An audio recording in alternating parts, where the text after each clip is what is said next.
What's up, guys? Bring you another X and Y Wi-Fi battle, and as you guys can see, I brought that big mega Gyarados, and I have that Bandit Talonflame, which I haven't used in a while.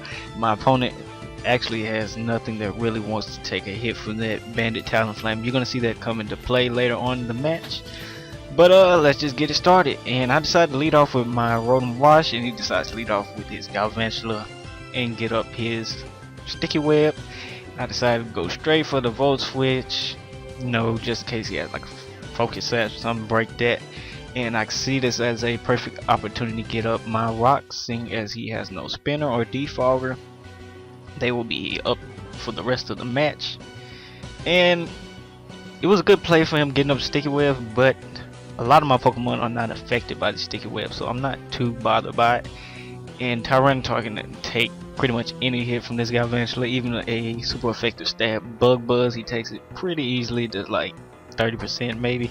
And I'm able to get up my Stealth Rocks, and like I said, they will be up for the rest of the match. And I do have a spinner on my side of the field.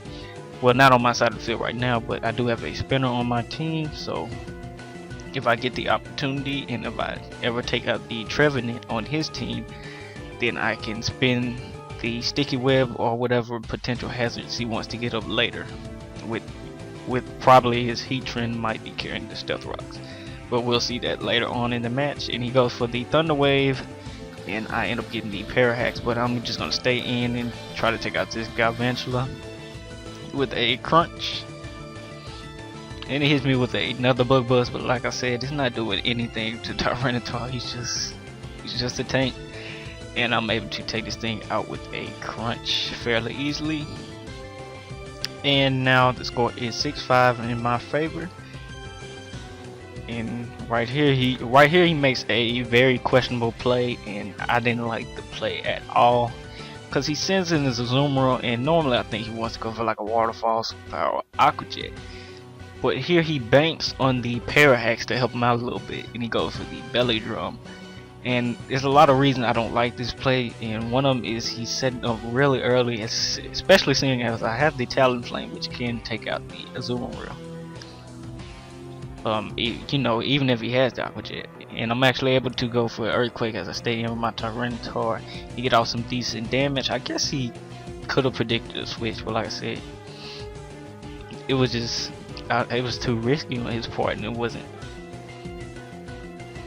worth it. And right here is gonna take me out with his superpower. Another questionable play. He could just took me out with any move, and here he, you know, takes the risk of his defense and his attack dropping. And you know, with that, I'm definitely gonna be able to take him out with a Banded Brave Bird from my Talonflame. And he actually knows this, so he's gonna decide to switch out into his Heatran. But like I said, nothing on this team really is going to enjoy taking this Brave Bird. As you're going to see, this Brave Bird is going to do at least like 40% almost to a Heatran. And it's resisting it. This Heatran is resisting the Brave Bird, and it's still, you know, that's a lot of damage. And right here I just decided to stay in, because I know he probably wants to get up those Stealth Rocks, and this is a good opportunity. And depending on the roll, I might be able to take him out. I'm not sure about that. Maybe if I would have got Max, I might have been able to take him out, but it doesn't really matter.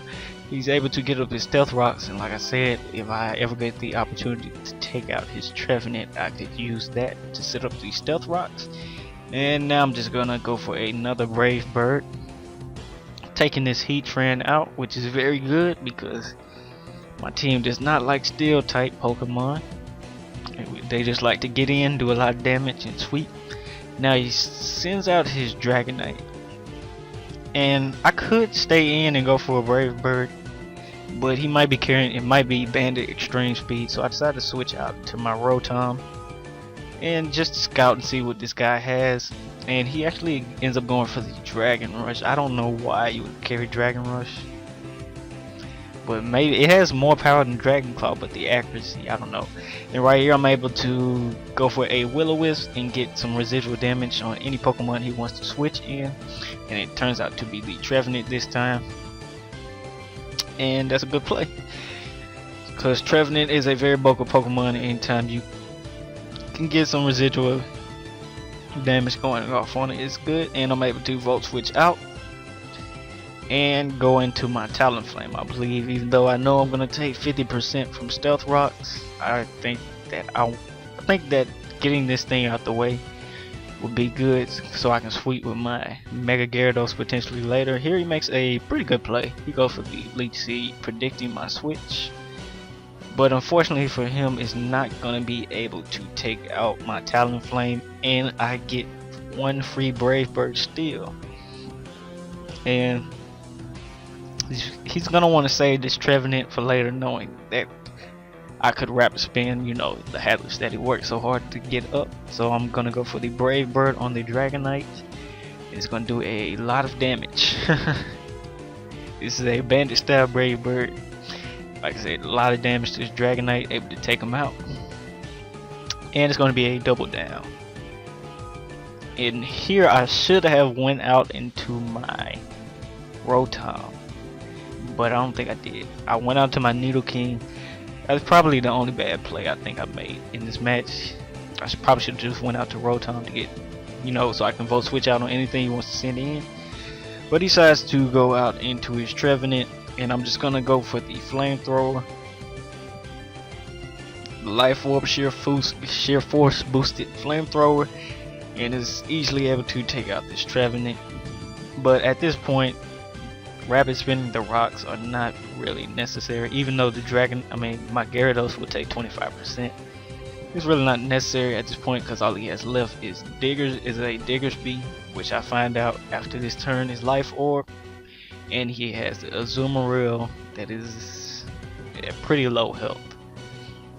So I just decided to send in my Gyarados, because I know flying Pokemon are not affected by Sticky Web, so I get to keep my speed.